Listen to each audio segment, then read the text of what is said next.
Bismillah ar-Rahman ar-Rahim. Dars highlights from June 6th, 2021.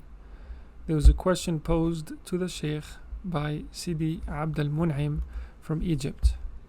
He had two visions. In the first vision, during his wird, he saw the heavens opening, and he received these inrushes or waridat falling down upon him. All of them were made of white clouds, which piled up before him. The Shaykh comments, "We note the verse, then he turned to the heaven when it was smoke. You are beholding the heavens as they were before God shaped them into 7 heavens, that you may understand what this substance was, from which the light of God formed these heavens and earth. Then it became like flowers, you said. And when the heaven is cleft and becomes a flower, like red hide.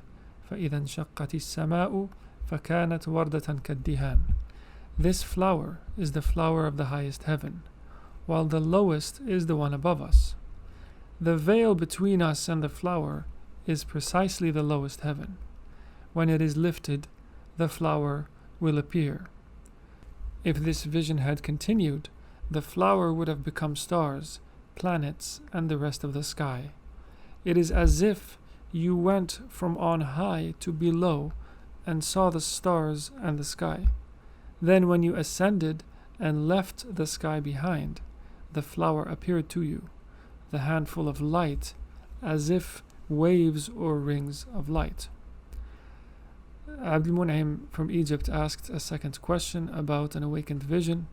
His second vision is as follows. During the wird, curtains of light in front of me became a river of light with tongues of light like flames, and the tongues wrote the name Allah in white. Then it came together and it wrote the name again in front of my face in larger letters, but written as alif lam, then a gap, then lam ha lahu. Then it came together to spell Allah. The Shaykh comments, "I picture a horizon of light. Then a tablet of light appears from it, on which is written from itself, not with a pen from outside, and shows me the letters of light upon it, which write Allah. So when lahu, for him, when lahu is fronted with the definite article al, it makes al-lahu or Allah. An indefinite name is an attribute, but when we add the definite article, the alif lam, it becomes a divine name. A man can be Sami', for instance, hearing, but God is as-Sami', the hearing. The same goes for lahu, which means for whom. It is a pronoun which indicates another who is absent. But when al, the, is added, it becomes the name of Allah. So this is a message that the Ism al-Jalala, the divine name, is Allah, and also that His is the dominion of the heavens and the earth. لِمَنِ الْمُلْكُ الْيَوْمِ.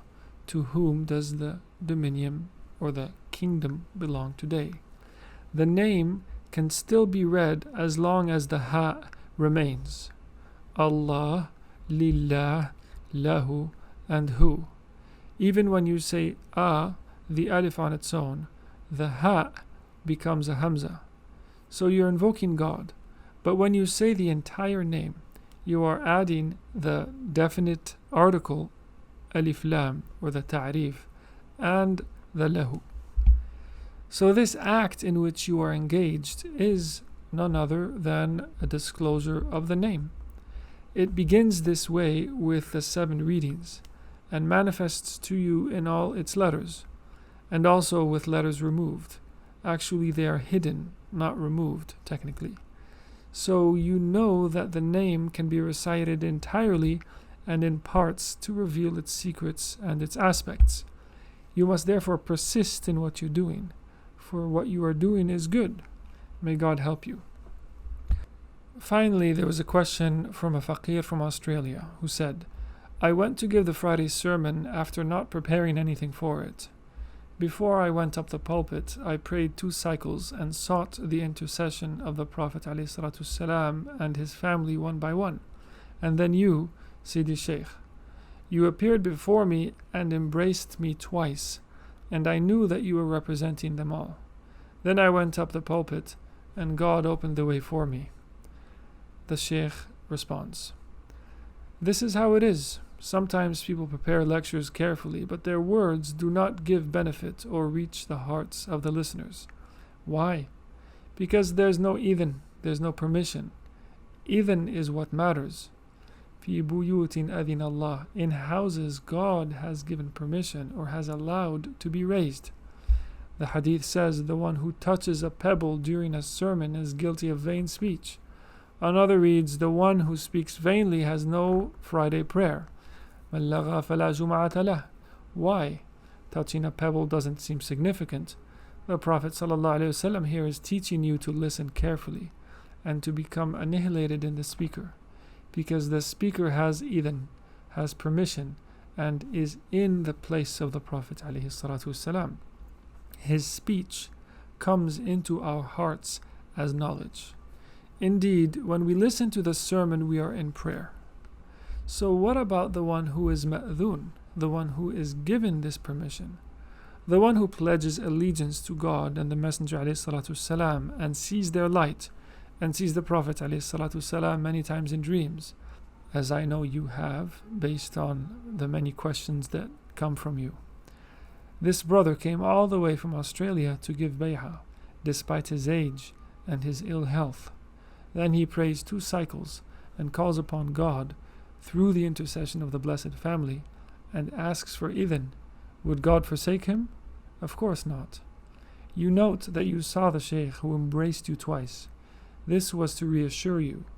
You understood correctly that the Shaykh was representing all of them, not because his station is like theirs, God forbid, but to reassure you that your action was approved by God and the Prophet alayhi salatu wassalam.